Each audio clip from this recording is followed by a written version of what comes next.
आकाश, जैसे तुम मुंह में अंगुली डालो तो अंदर आकाश है, खाल, पेट में भी खाल है, छाती में भी खाल है, माना आकाश अंदर सारे शरीर में है। जैसे बाहर खाल है तैसे अंदर भी सारा पोला पोला है, खाल है। तो ये आकाश है। और वायु श्वास, श्वास तुम्हारे अंदर चलता है, ये वायु। अग्नि, जठराग्नि अंदर है जो अन्न पकाती है। और जल, पसीना, पेशाब, ये सब जल है। और पृथ्वी, पृथ्वी माना ये धरती, ये जो धरती है ये पृथ्वी है, माना ये जो मास है, ये जो शरीर है, पिंड है, इसको बोलता है धरती। तो आकाश, वायु, अग्नि, जल, पृथ्वी, ये 5 तत्व का पिंड बोलता है राजा जनक। अष्टावकर राजा जनक को बोलता है तुम ये 5 तत्व नहीं है, क्योंकि तुम अपने को सही समझ के बैठे है ना, ये 5 तत्व का शरीर ही मैं हूँ। बोलता है ये 5 ही तत्व तुम नहीं है, इस 5 तत्व का साक्षी, देखने वाला, न्यारा, आकाशवत जैसे तुम आत्मा है, देखने वाला है, शक्ति है।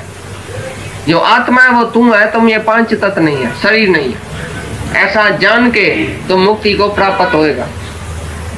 अगर अपने को शरीर करके देखा, 5 तत्व करके देखा, तो तुम मुक्त नहीं होएगा, तुम शरीर में ही फंसा हुआ रहेगा।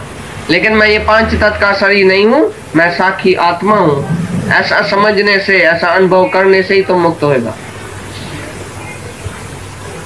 हाँ, दुखी है, बीमार है, तुम, मैं बीमार हूँ, शरीर आता है जाता है, मैं आता हूँ जाता हूँ, तो तुम्हारी बोली जो है ना वो बोलता है। तो शुरू से ही आत्मा का संग जैसे शरीर से हुआ, तो आत्मा का गुण शरीर में, शरीर का गुण आत्मा में आ गया। इसलिए जो मनुष्य है वो देह अध्यासी होके देह में ही फंसा रहता है, और देह की बात आत्मा से लागू करता है, आत्मा की देह से। जैसे तुम आता है, खाता है, पीता है, बोलता है मैं आता खाता पीता हूँ, मैं मना क्या, तो आत्मा का गुण शरीर में और शरीर का गुण आत्मा में लगाया। आत्मा का गुण शरीर में कैसे लगाया, मैं नहीं कभी मरूंगा, मैं नहीं मरना चाहता हूँ। हर एक को, मनुष्य को मरना पसंद नहीं है। क्यों? क्योंकि आत्मा अमर है तुम्हारी, स्वाभाविक तुम अमर है, इसके लिए तुम मरना नहीं चाहता है। कोई भी आदमी मरना नहीं चाहता है। और आत्मा राजाओं का राजा सबसे श्रेष्ठ है, इसके लिए हर एक बोलता है मैं भी राजा बनूं, मैं भी कुछ बनूं। बनने की चाहना क्यों होती है? क्योंकि सबसे श्रेष्ठ आत्मा है, ऊंचे ते ऊंचा भगवंत है। इसके लिए हर एक मनुष्य बोलता है मैं भी ऊंचा बनूं। सब बोलता है कि नहीं मैं बड़ा ऑफिसर बनूं, मैं राजा बनूं, मैं इंद्र देवता बनूं, मैं इससे भी बड़ा बनूं, मैं इससे भी बड़ा बनूं। क्यों? क्योंकि तुम्हारी आत्मा सबसे बड़ी है, ये तुम्हारे अंदर स्वभाव पड़ा है। इसके लिए तुम कम होना नहीं पसंद करेगा, ज्यादा होना पसंद करेगा, बड़ा होना पसंद करेगा, छोटा होना पसंद नहीं करेगा, इंफीरियर होना नहीं पसंद करेगा, सुपीरियर, मैं कुछ हूँ, सबसे बड़ा हूँ, मेरी इज्जत होनी चाहिए। क्योंकि आत्मा की इज्जत है। सारी दुनिया, ऋषि मुनि, ज्ञानी ज्ञानी सब आत्मा की इज्जत करता है। इसके लिए तुमको इज्जत की इच्छा क्यों होती है? क्योंकि तुम्हारी आत्मा इज्जत के लायक है। मान चाहिए क्योंकि तुम्हारी आत्मा मानदार है। तो ये है आत्मा का गुण शरीर में लाना। तो तुम फिर शरीर में ही होके और बोलता है मेरा मान होना चाहिए, इज्जत होनी चाहिए, मैं नहीं मरूं, मैं सबसे बड़ा रहूं, मैं निर्दोष हूं। तुमको कोई भी दोष लगाएगा ना, तुम्हारे अंदर वाला बोलेगा मैं राइट हूं, मैं निर्दोष हूं, क्योंकि आत्मा तुम्हारी राइट है, आत्मा निर्दोष है। शरीर तो दोषी है, लेकिन तुम शरीर में रह के आत्मा का गुण अपने में लगाता है। यही है तात्या तुमको ये जो संबंध जो हो गया है भाई, शरीर का आत्मा में, आत्मा का शरीर से जो मेलाप संबंध हो गया है, इसमें एक भूल हो गई है। आत्मा का गुण शरीर में लाता है, शरीर का गुण आत्मा में। शरीर विनाशी है, चेंजेबल है, आता जाता है, मरता जमता है। तो तुम बोलते हैं मैं मरता हूँ, मैं आता हूँ, मैं जाता हूँ। अरे तुम आत्मा है, तुम कहाँ से आता जाता है? तुम कैसे मरता है? तो शरीर की बात आत्मा में, आत्मा की बात शरीर में करता है। यही तुम्हारे से भूल हो गई है। अभी जब गुरु मिलता है, आत्मा और शरीर का अलग अलग तुमको करता है। अलग, आत्मा अलग है, शरीर अलग है। शरीर का गुण दोष शरीर को दियो, और आत्मा का जो निर्विकारी आत्मा है उसका निर्विकारी में ही रहो तुम। ये शरीर विकारी है, मैं आत्मा निर्विकारी हूँ। तो तुम आत्मा होके रहो, साक्षी होके रहो, निर्विकारी, निर्दोष, जैसा तुम है ज्यों का त्यों अपने को जानो, और शरीर को भी ज्यों का त्यों जानो। ये शरीर विनाशी है, शरीर को तुम अलग कर दियो आत्मा से। शरीर तुम्हारा पड़ोसी है, तुम्हारे से कोई वास्ता नहीं है शरीर का। जैसे तुम्हारा शरीर जो है वो बिल्कुल तुम्हारे से अलग है। तीनों कालों में तुम शरीर नहीं है, तो तुमको बीमारी, दुख, ये मरना जीना टच नहीं करेगा। आत्मा में कुछ भी नहीं है।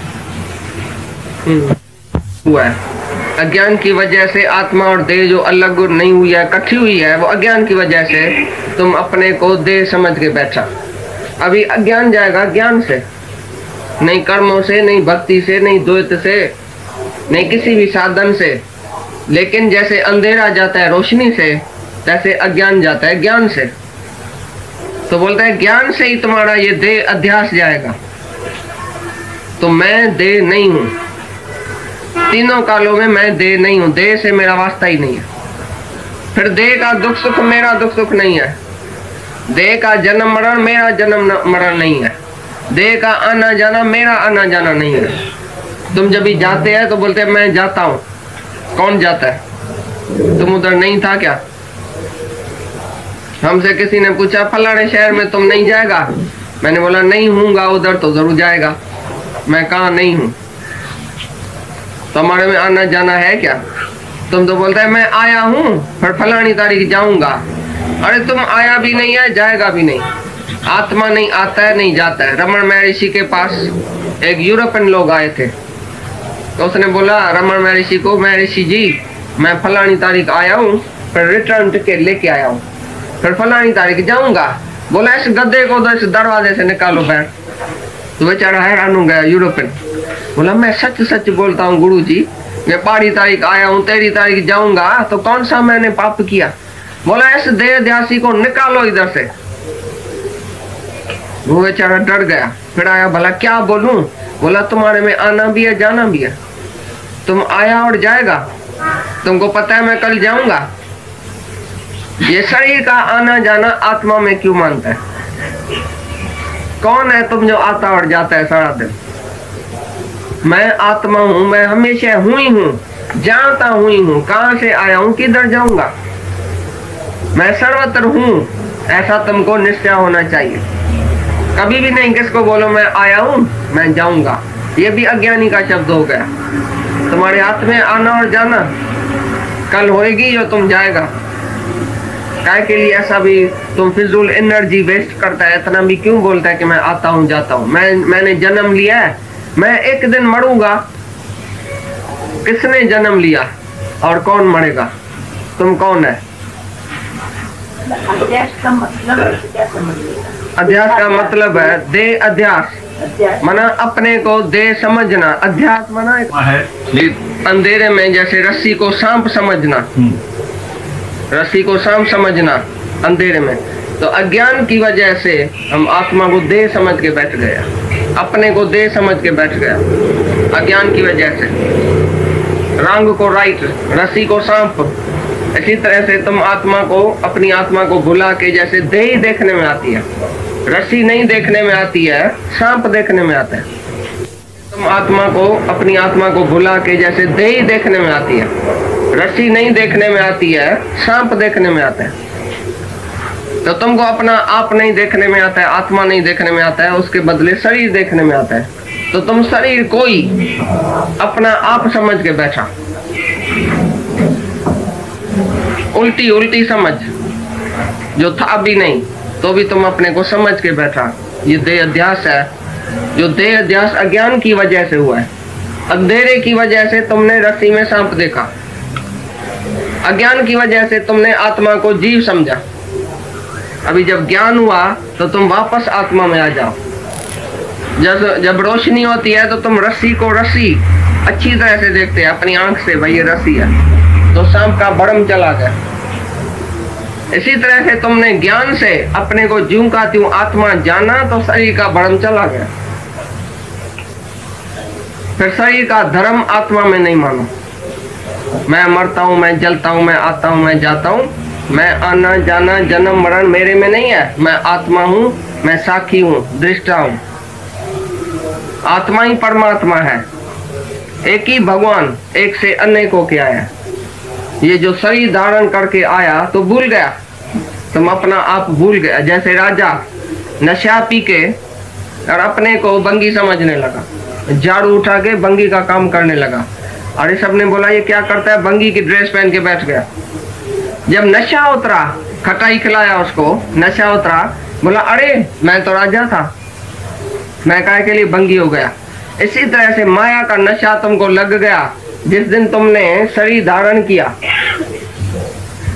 जब तुम आत्मा है, आत्मा से तुमने साकार स्वरूप जब ही धारण किया, निराकार रूप में जो साकार सृष्टि सारी, जब हमने साकार सृष्टि धारण किया तो हमारे से भूल हो गई, जैसे माया का नशा चढ़ गया। ये त्रिगुणीमयी माया से मिक्स होके हम जब भी देह धारण किया तो माया का नशा चढ़ गया हर एक के ऊपर। तो हर एक अपने को राजा से बंगी समझने लगा।